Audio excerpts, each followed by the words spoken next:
as a journalist here who has a wide range of subjects he's interested in, one of which I have no interest in, Indian cricket, and one I have a great interest in, his book on Bollywood. So welcome Mihir, and then to Lord Meghnad Desai, a very familiar figure to all of us here who really needs no introduction, and has a suitably short... Meghnad, are you blowing a kiss on that picture?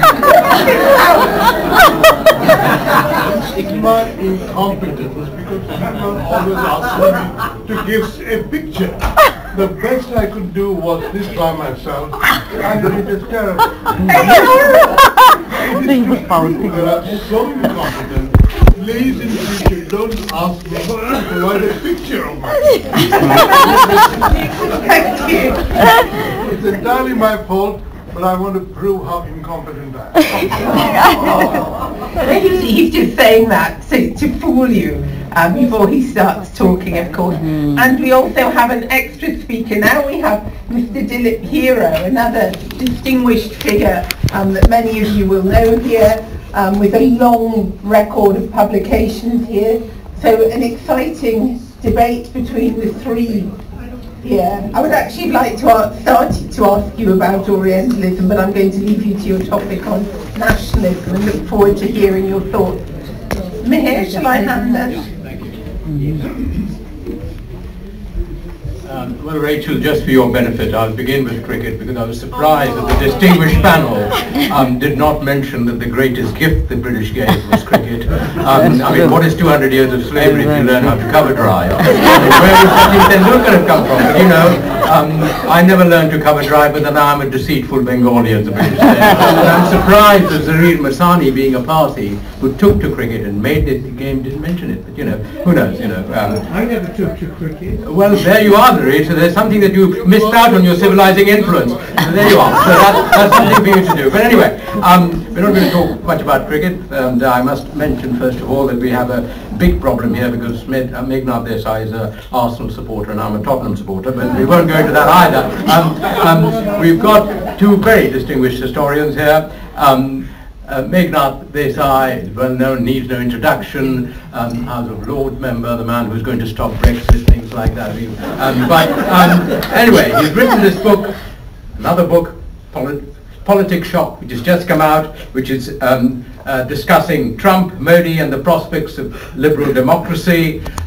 What exactly has happened? It's amazing that nationalism has once again become an issue now because some years ago Francis Fukuyama wrote The End of History and The Last Man, and it seems the last man hasn't quite disappeared.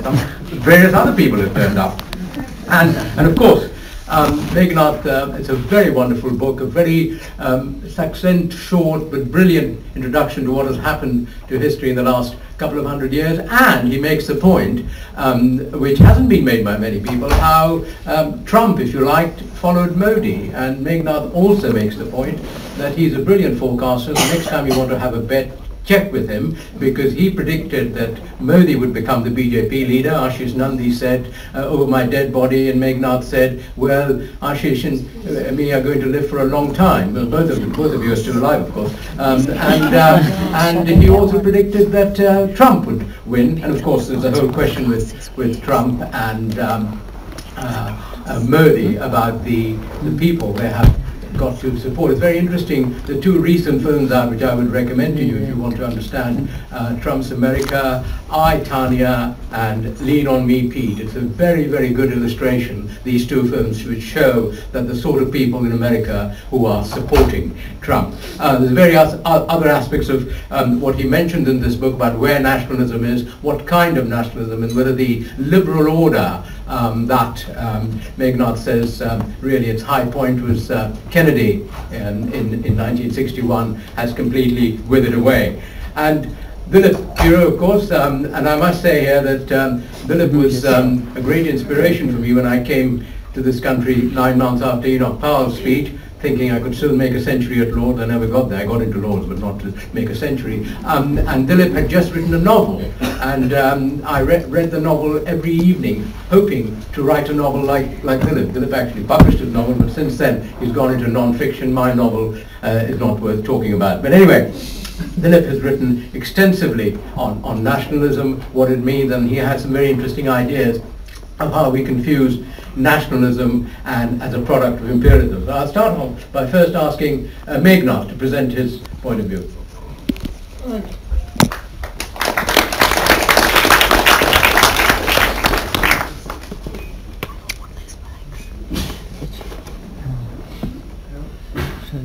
Thank you, Mihir. How many minutes do I have?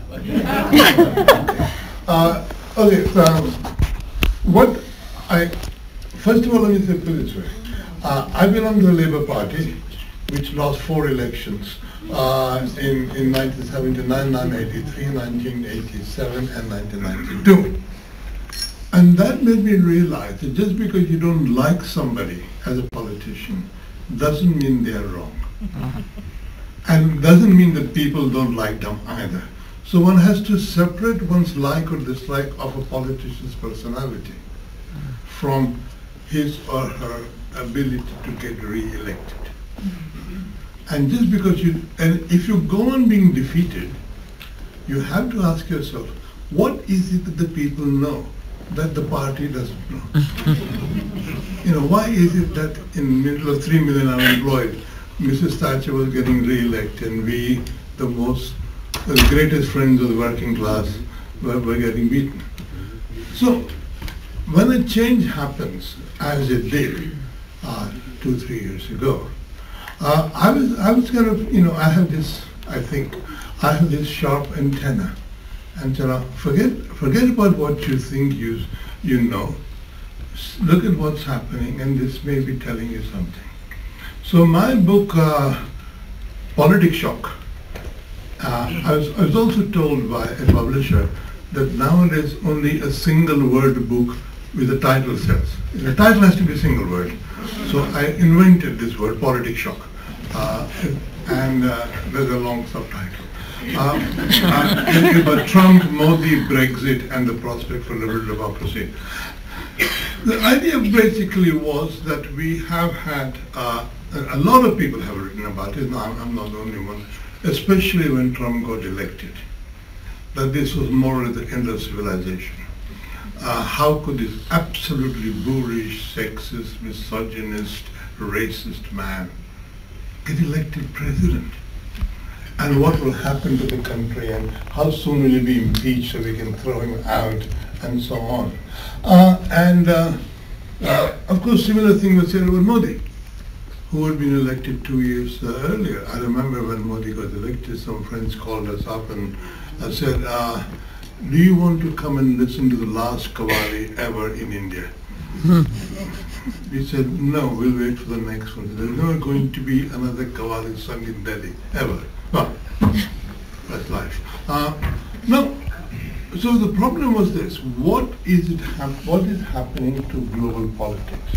Because to a lot of extent, the politics, the way it was being discussed, was somehow a liberal, democratic, globalized world had not only emerged, but was going to be there forever. And this globalized, democratic, liberal democratic world meant that Congress was always in power in India, and the Democrats would always get elected in the US. And good things will happen. Of course, Brexit would never happen. It's also a reactionary move. And you say, why this happens? And so the book is an exploration of the roots of the new world that's emerging. And the question is this new world permanent? Is this really the end of liberal democracy, or is it just a blip? And in a sense, of course I don't know the answer. But the question is to examine why is this thing happening. And these are 3 similar phenomena. Modi, Trump, and Brexit are similar phenomena. Similar things have been said. The dissatisfied, the frustrated, the ignorant, the backward people have suddenly emerged and are voting for these people who shouldn't be there. And I tell you about Brexit. A lot of people send me emails saying, "You alone in the House of Lords can save us because this ignorant mob has voted for Brexit, and we the wiser, middle class, pro-European people know better," etc. So, what is going on now? Obviously, we're all really ersatz Marxists. So we first look at the economic foundations of political change. And so what are the economic foundations of political change? And clearly it must have been that the 2008 financial crisis, which is the first crisis of post-war world and post-1945 world. No such big crisis had happened, and because of all this globalized, it had global effect, without any doubt. That created a number of losers. But the losers have begun to be created, at least in the sense of the West, since the oil shock.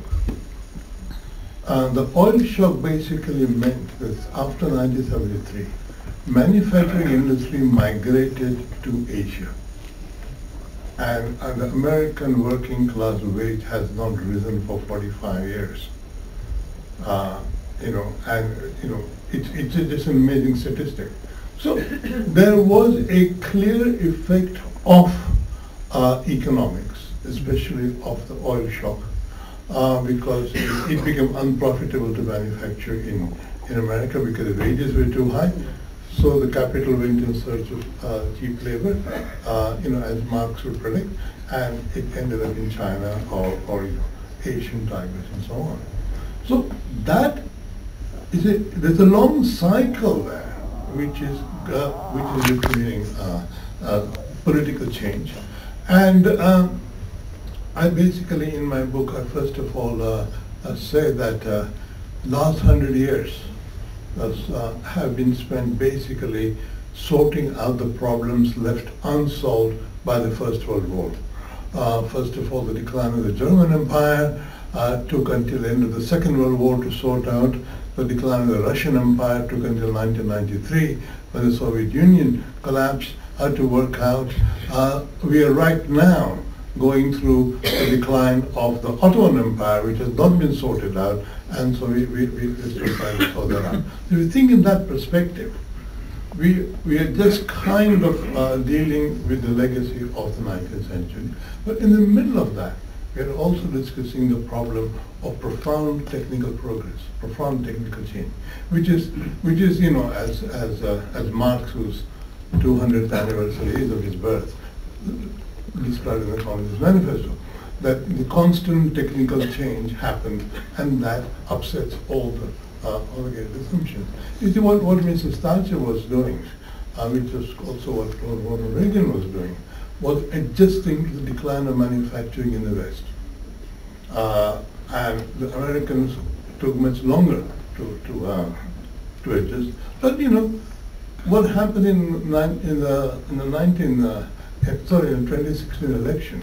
Very simply, the two coastal areas of America have prospered. Why? Because they're services oriented. Highly educated people live there. In the middle live the people who have lost their jobs in manufacturing because manufacturing has been hollowed out. And the people on the coast were so confident that they were right, they were progressive, nice people, they will win. They thought Hillary Clinton would win. And I had a suspicion since March 2016, when I first heard what Donald Trump was saying about economics, that he was the first really original person to talk about economics in American politics. Nobody would believe me, I know. But he was the first person who said, debt doesn't matter. I want to borrow $2 trillion to improve American infrastructure. No American politician since Eisenhower had talked about the fact that American infrastructure needed serious repair. when he made his inaugural speech, everybody said, what a terrible speech he said, because the American president is supposed to be triumphalist. America is the sword of liberty in its hand, will conquer the world and so on. He said, this place is non-functional, factories are being shut down, there's opioid crisis. We want America to be great again. Nice was that he says, we're no longer great. Now that, if a left-wing president had made that speech, it would be immortalized. People would be reciting it at school functions. But he's right-wing, so nobody does it. And I say, forget about right-wing, left-wing. Look at what the person is saying and how definitely sharp and observant it is. Forget about the fact that a man is a beast and is misogynist and all that. He is only the first misogynist to say it openly. The previous American presidents were not feminists. So the ability to say something critically was what attracted my attention. Therefore, I predicted that Trump would get elected. I actually said it in print, not just in a press. And similarly about Modi, it was the story that Mihir was relating refers to the 2007 election in which Modi got re-elected for the second time as Gujarat Chief Minister. And I said at that time that this man is the next BJP Prime Minister of India. And I was told, as I said, Ashish Nandi said, over my dead body. I said, no, we're going to live long enough, Ashish, and we will be alive to see it. So, in a sense, I'm just spotting changes in this thing. Now, question, is this a disease which we should cure ourselves of, or is it a new reality that we have to adjust to? And I think, basically, the 2008 financial crisis, sorry how many economists I go on about this thing, financial crisis actually brought to an end the globalized world, the happy capitalist world in which most people thought that they were getting something. The 1991 to 2008 period was the first period in which both the first world and the third world so-called prospered. Capital moved from north to the south, manufacturing industry grew, and the fact that India and China are the second and the third largest economy in the world was not foreseen in the 1960s. In the 1960s, Henry Kissinger, the fount of all wisdom, said, if only India and China can feed themselves, the world will have no further problems. No, that was the pessimism about India and China. And look where China is now. And even India, although it has not had that glorious an economic record.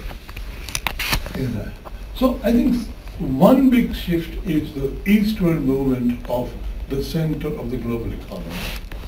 And secondly, the breakdown of the happy global interconnected world view, the Francis Fukuyama view, that all problems have been solved and the world has become one. Because in all these changes there are losers and gainers. And the losers are now large enough in the West to have an influence on the public. Okay, that's it. Thank you.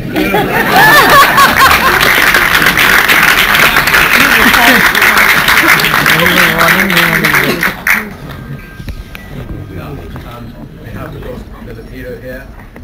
Dilip, you've written a lot about nationalism, about imperialism. Hello, can you hear me? Yeah. About nationalism and imperialism. About half a century ago, when people talked of nationalism, it was against imperialism. Now in the former imperialist countries, there is a nationalism that has risen, which seems very strange. I think you might have you've told me something before about 69 and by now we can't hear. Well, your novel about 69, but what happened? But you know, in 69 you came. Well, I have said that I tried to write the novel and I didn't succeed, and you succeeded. But I think let's talk about your subject of nationalism and how you see Meghnad has presented the rise of a new kind of nationalism, if you like, and do you see that as a very revolutionary change? Do you see the end of liberal democracy as something that is irreplaceable, can't be reversed, or how do you see it? Yeah, okay. I think I will start with an update and a confession. The update is that my 37th book will be appearing in September. That's an update. Now, this will be published, of course, if you are here when Rachel Dwyer was interviewed, and her husband Michael Dwyer, he runs Hearst and Company, and the book will be published by Michael Dwyer. There's no nepotism. And now if you take 36 books, on an average, now comes the confession. If on an average book takes 2.5 years, 36 multiplied by 2.5 is 90 years. And if you publish the first book at the age of 20, that adds up to 110. So my confession is that I crossed a century 10 years ago. The bad news is that I did not get the centenary letter from Her Majesty the Queen. He's suffering from forgetfulness. Now the serious business. You know, the title here is Nationalism, East and West. Now I will just define the terms. Nationalism as an anti-imperialist tool used to overthrow European rule, that's one. That's where the Indian nationalist movement started and the Indian National Congress. That's nationalism when we're dealing with people who are ruled by foreigners. And then we come to nationalism, sovereign nationalism, when it's an independent sovereign state, and then you get the nationalism, and that nationalism, the right word for that is majoritarian nationalism. That is, if you are in India, 78% are Hindus, so you say only Hindus are nationalists, all others are non-nationalists. So that's another aspect that we have to keep in mind. Always define the nationalism, if you talk of sovereign state or not. Now, then I come to other part of the title. I'm going by the title, being literal, I get stuck with words. East and West. Now, East here, we basically mean Russia and China. And West, of course, you know. And so, when it comes to Russia, here is the bad news. Bad news is that when the great hero of the Western world, Yeltsin, Boris Yeltsin, when he was the president, he became elected president in 1996, he rewrote the new constitution in which he gave a lot of power to the president at the expense of parliament. And when Putin followed him, all Putin did was follow the constitution. So he became a strong president. And so on the western side you say, oh, authoritarianism, authoritarianism. But wait a minute, who wrote the constitution? Your lovely Boris Yeltsin, who when he was not drunk, most of the time he was drunk.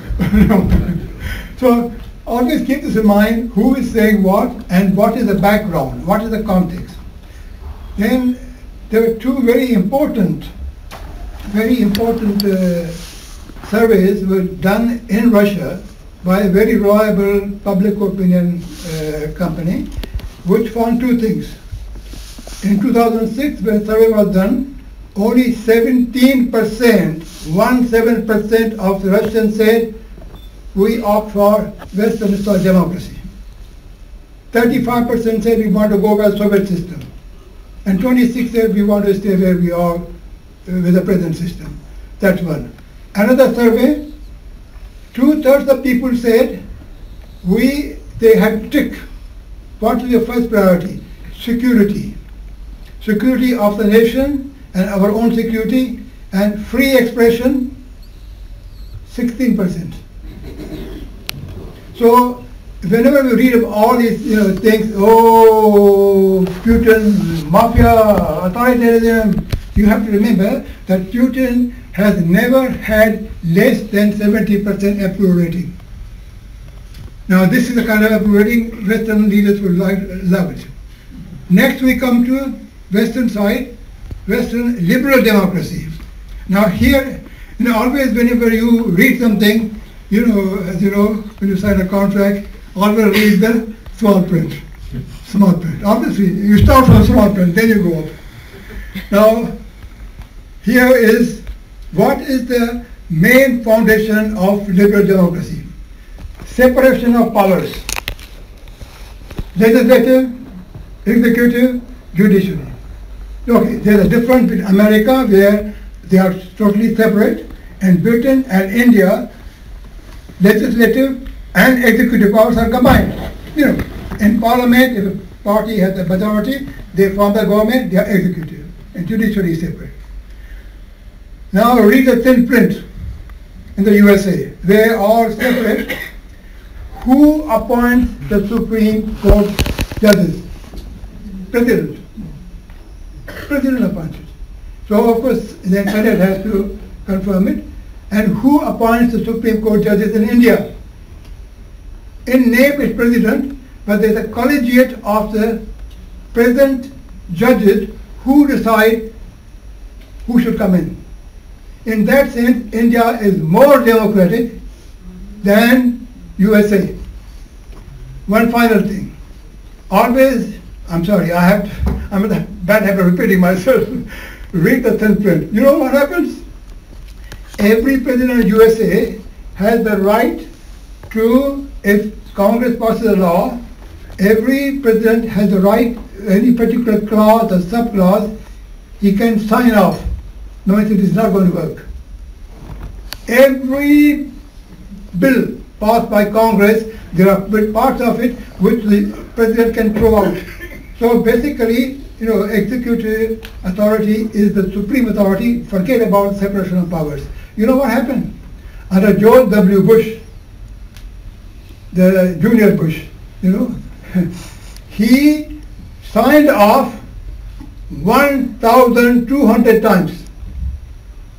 1,200 times in 8 years, and that was twice as many times as all the presidents before him.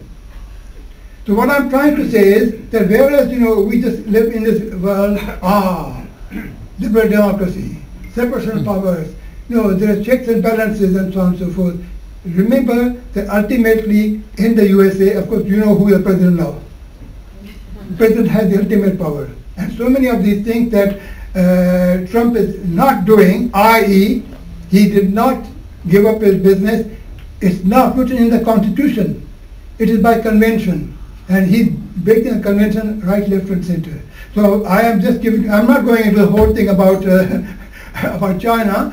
China has its own definition of what they call socialist democracy. So democracy, there's no one particular model. And one chapter in my book, here comes a commercial. It's called After Empire, the Birth of a Multipolar World. There's a whole chapter, democracy, subheading, one size doesn't fit all. There are different types of democracy, so let's not just get worked up and say how. So it's a dictator and so on. So I've touched on the main thing, and I'll leave it to Mihir. Thank you, Dilip. Thank you very much. You talk about the rise of, if you like, nationalism in India, in America, Brexit. But the difference between India and Brexit in America is the people who feel that they have lost out are people who once had power, whereas the Hindus in India haven't had power since Prithviraj Chauhan was beaten by, Sultan of Gori. What? I mean, in Indian context, we have to look at what happened since 1947. Okay, I mean this is history. I mean, I have this somewhat unconventional belief, which will no doubt cause lots of questions, that India only came into existence on the 26th of January 1950. The first emperor was Rajendra Prasad, who ruled over all India. No previous president, no king has ever ruled over all of India, even excluding Pakistan, taking out that territory. Rajendra Prasad ruled over more territory of India than any previous king ever. So India was a civilization. India was an idea. It was never a nation state. So in answer to you, Hindus probably didn't have power. Maybe Hindus had power to the first millennium after Christ, lost in the second millennium after Christ. But the current nationalism in India, the whole notion of nationalism in India, starts after 1857. In 1857, they were trying to restore Mughal Empire. Had 1857 succeeded, they were trying to restore Bahadur Shah. Nobody was talking about the Indian nation. The Indian nation nationalist movement starts after that. And the nation which was established, partition as it was, in 1947, is the nation to which we can apply the word nationalism. So whether if Hindus had power in Prithviraj Chauhan is utterly irrelevant to me. Europe, India should be thought of like Europe. It's many countries in one. Luckily now it is a single entity. So my view is that the phenomenon of Modi's rising is, not actually finding the Hindus getting back on Muslims, because Muslims are not in power after 47, and so on. I think one has to understand in terms of which people, which sections of the population felt that they had a grievance, and where did the grievance come from.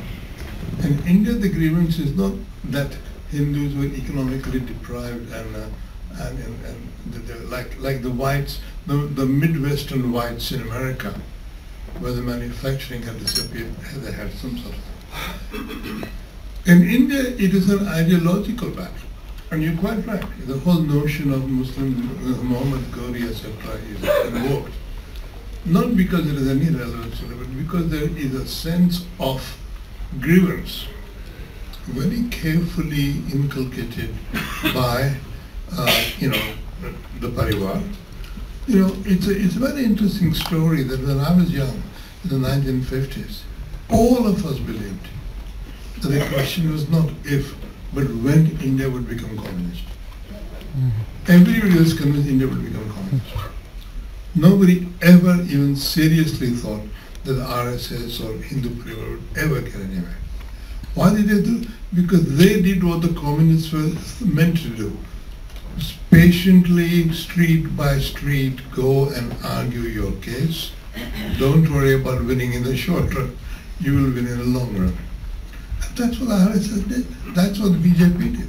So my view is that what's going on in India right now is this ideological turmoil, but it's also supported by the fact that the last Congress government, 10 years, failed to deliver good economic growth. And if you deliver good economic growth, so I think the jury is out as to whether BJP will succeed in winning in the next election or not.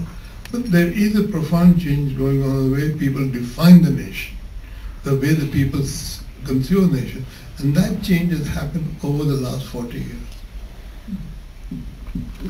Dilip, you grew up in India in the 60s. You now can see in Bengal, for instance, the Marxists are a minority. BJP has become the main challenger to Didi Mamata Banerjee. What do you feel about this remarkable change? And do you think the left, which has always had a great intellectual power in India, has declined to the extent that it will never revive? Yeah.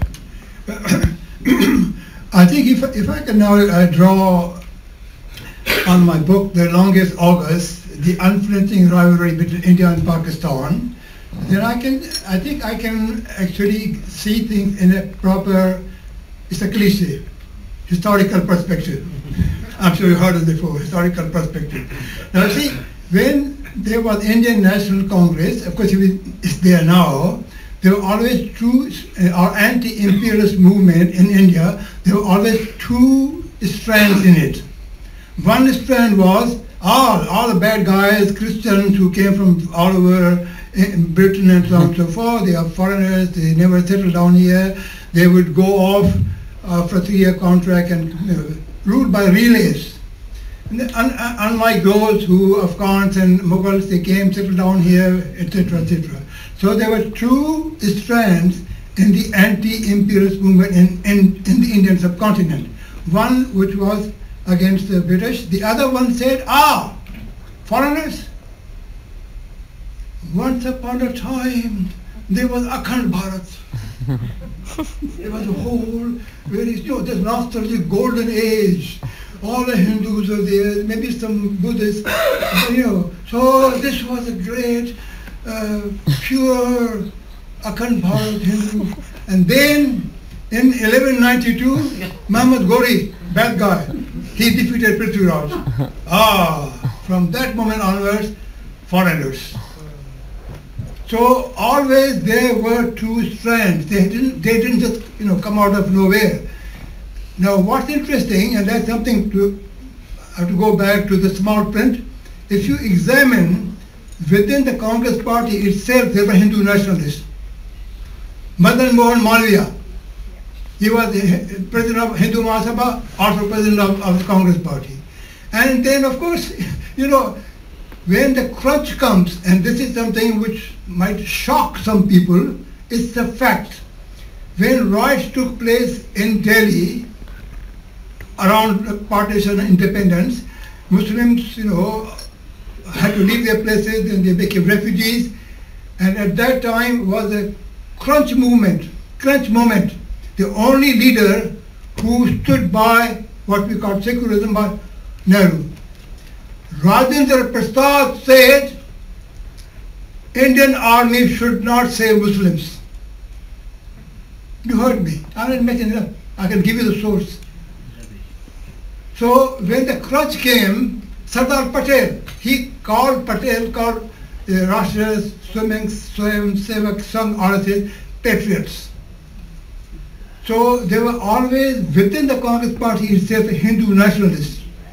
Now when Congress party of so many rulers ruling for so long, corruption, blah blah blah, and therefore the other part which was subservient or which was secondary came up. So it's not surprising. And of course, it's not only Modi. Before Modi there was Vajpayee. Except Vajpayee was a moderate Hindu nationalist, and of course even Vajpayee said RSS made my character. So I think it's not something which suddenly happened, and that's something. So whenever we are shocked by what's happening, in the same way like we're shocked by what this real estate tycoon from New York is doing. But there is a strong element, and the failure of the secular centrist party has allowed this element to come up. That doesn't mean it's all lost, but that's something to keep in mind. Right, I'm sure there'll be people who want to ask questions. We've got a few minutes, I think. So we have the first person who wants to ask a question. The gentleman there at the back. Would you just stand up and project your voice as if you were at the Old Vic or something? I'll do my best. I would just like to ask, in terms of the rise of the BJP over the years, I'm trying to tie it into national Brexit and Trump. Has there been a change in the deference of many Indian voters? Is it also, or could it also be a matter of punishing Congress and the people who Congress represented, the elite that ran India for 60 years or more?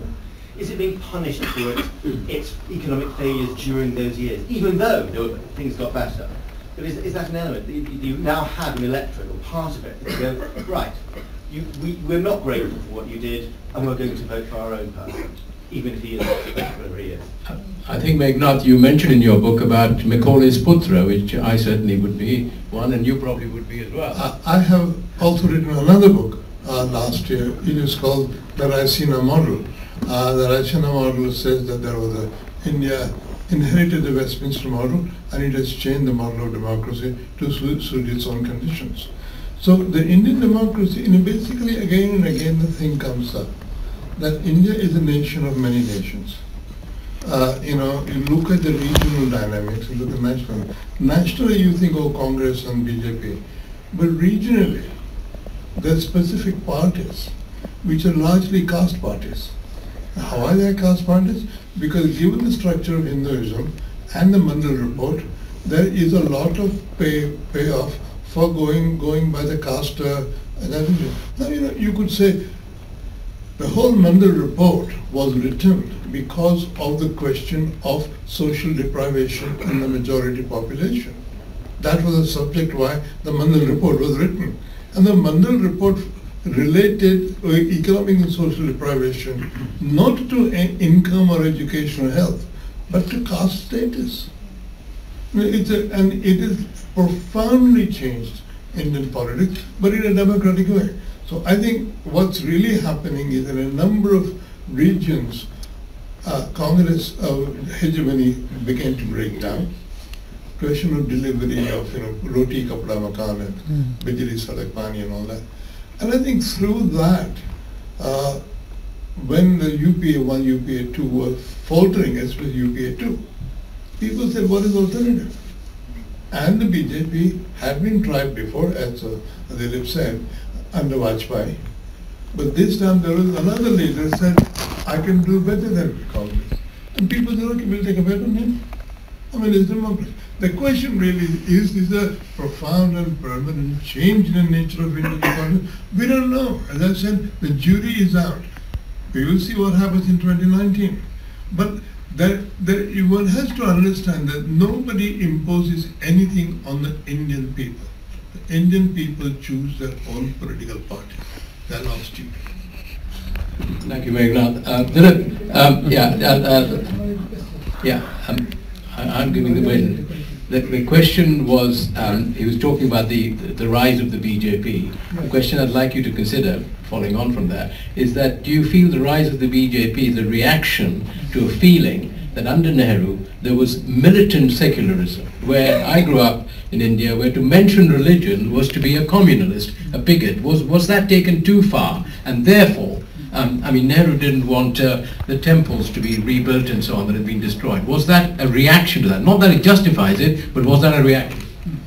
Yeah, I think if we start with the thesis that the Congress party is a centrist party, the alternative will be to the right or to the left.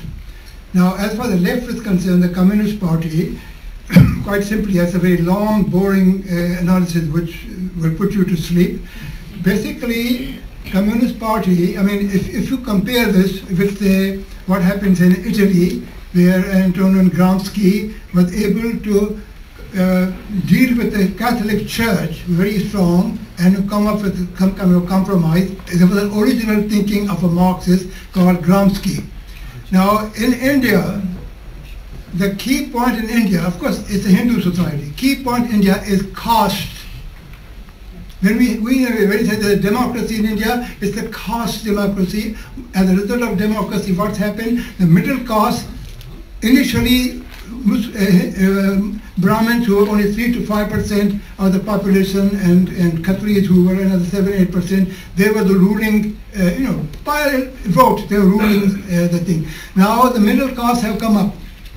That's the reason, because of democracy, one person, one vote, they understand the power of the vote, etc., etc. Now, quite simply, without going into too much detail, the communist leadership, communist ideology failed to understand and the mechanism of it and how to deal with it. They failed to do that. And no political party in India, an All India party, could get anywhere very further unless they had some roots in Uttar Pradesh and Bihar. Between the two of them, they have almost 40% of the MPs, So, Communist Party because I guess let me put this way, because the Communist Party of India was subsequent to the Communist Party of Great Britain and to the Communist Party of the Soviet Union. They did not have original thinking. The only true communist who had original thinking was M.N. Roy, but he didn't have, So anyway, that basically fell apart, and therefore you go to the right, that is the Hindu in the BJP. As far as secularism is concerned, once again, see, one has to understand certain things. Now, Nehru had such a powerful image. He was popular. And again, I have to be very brutal about it. He was the light-skinned Brahmin.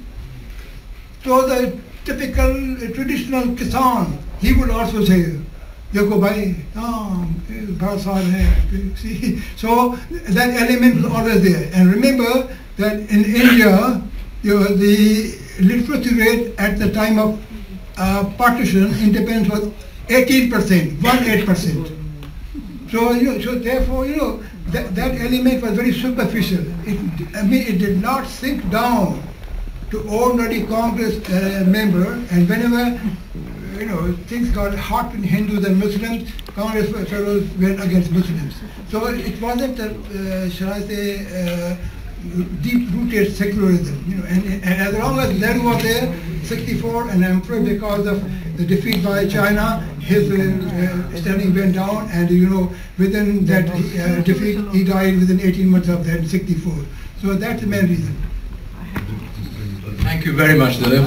I have to catch a plane. That's the peril of being so famous. Anyway, I'd like to thank both the panelists. I'm sure you'd like to join me in thanking them for their brilliant discourse. I'll pass you over to Rachel, who might what a wonderful thing that have drivers. And thank you all, and thank you to our panel for a wonderful discussion, and very good of Meghnad to stop by on his way to the airport. Which way are you going, Meghnad? I'm going to Mauritius. Take holiday. Have a drink for us. Safe travels. So thank you all for the audience for being here today. And now Rahul is going to say a few words to wrap up the procedure for the day. First of all, I'd like to, my voice is gone because of a cold, but Rachel, I'd like to thank you for having done such a marvelous job in conducting this.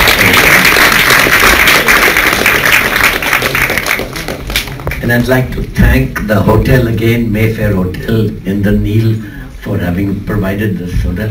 Kim Lali again, Garif Kama, who made it all possible, Wedlake Bell, who were also there, and of course the speakers. I think every single speaker that we asked who said would come has come. So very pleased with that, and the lovely audience. Let's see if we can do it again next year.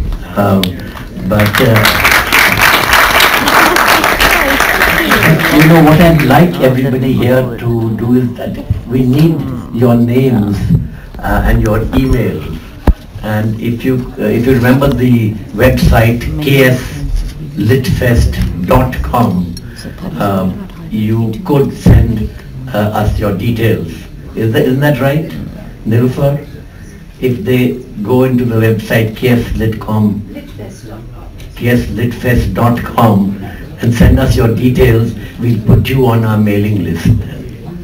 Okay, thank you very much for coming.